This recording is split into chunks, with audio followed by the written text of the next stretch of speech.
ಬಾಗಲಕೋಟೆಯ ಶಿವ ಯೋಗ ಮಂದಿರದಲ್ಲಿ ಕುಮಾರೇಶ್ವರ ಲಘು ರಥೋತ್ಸವದೊಂದಿಗೆ ಜಾತ್ರಾ ಮಹೋತ್ಸವಕ್ಕೆ ಚಾಲನೆ.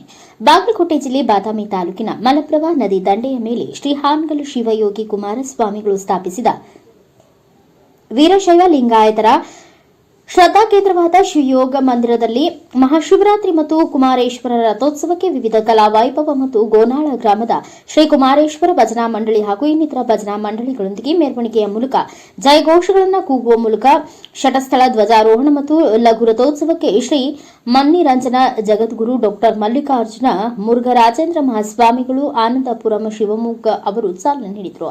ನಂತರ ಬಾದಾಮಿಯ ಶಾಸಕರಾದ ಭೀಮಸೇನ್ ಚಿಮ್ಮನಕಟ್ಟಿಯವರು ಶಾಸಕರ ಅನುದಾನದಲ್ಲಿ ನವೀಕರಣಗೊಂಡ ಚಿತ್ತರಗಿ ಶ್ರೀ ವಿಜಯ ಮಹಾಂತೇಶ್ವರ ಬಯಲು ವೇದಿಕೆಯನ್ನ ಶ್ರೀ ಮನ್ನಿರಂಜನ ಜಗದ್ಗುರು ಫಕೀರ ದಿಂಗಾಲೇಶ್ವರ ಮಹಾಸ್ವಾಮಿಗಳು ಫಕೀರೇಶ್ವರ ಸಂಸ್ಥಾನ ಮಠ ಶಿರಹಟ್ಟಿ ಬಾಳೆಹೊಸೂರು ಇವರು ಉದ್ಘಾಟನೆ ನಡೆಸಿ ತಮಗಾದ ದೃಷ್ಟಾಂತಗಳ ವಿವರಣೆಗಳೊಂದಿಗೆ ಶ್ರೀ ಕುಮಾರೇಶ್ವರ ಮಹಾಸ್ವಾಮಿಗಳು ಗದ್ದುಗೆಯಲ್ಲಿದ್ದರೂ ಸಹ ಇನ್ನೂ ಎಲ್ಲ ಮರಿದೇವರುಗಳು ಮತ್ತು ಮಠದ ಶಿಷ್ಯ ಬಳಗದ ಸೂಕ್ತ ರಕ್ಷಾ ಕವಚವಾಗಿ ಸದಾ ಕೃಪಾಶೀರ್ವಾದ ನೀಡುತ್ತಿರುವುದನ್ನು ಸ್ಮರಿಸಿದರು.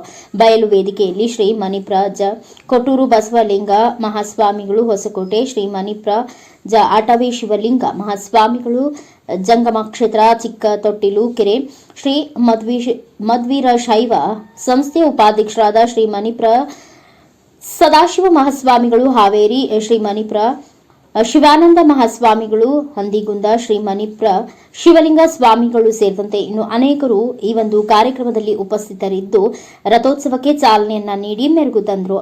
Arun Kumar Muchkandimath, NKS TV4 news, Bagalkot. ತಿಳಿಯುವುದಲ್ಲ, ನಾವೆಲ್ಲ ಬದುಕಬೇಕಾಗಿದೆ.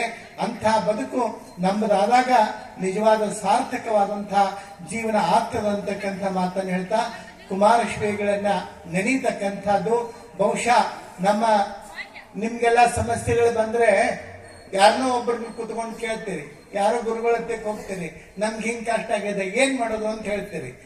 ಗುರುಗಳಿಗೆ ಸಮಸ್ಯೆ ಬಂದ್ರೆ ಎಲ್ಲಿ ಹೋಗೋದು? ಎಲ್ಲಿ ಹೋಗೋದ್ರಿ? ಸೂರ್ಯನಿಗೆ ಶೆಕೆ ಆಗಾಕೈತ್ರಿ, ಫ್ಯಾನ್ ಎಲ್ಲಿದೋ ತರೋದು.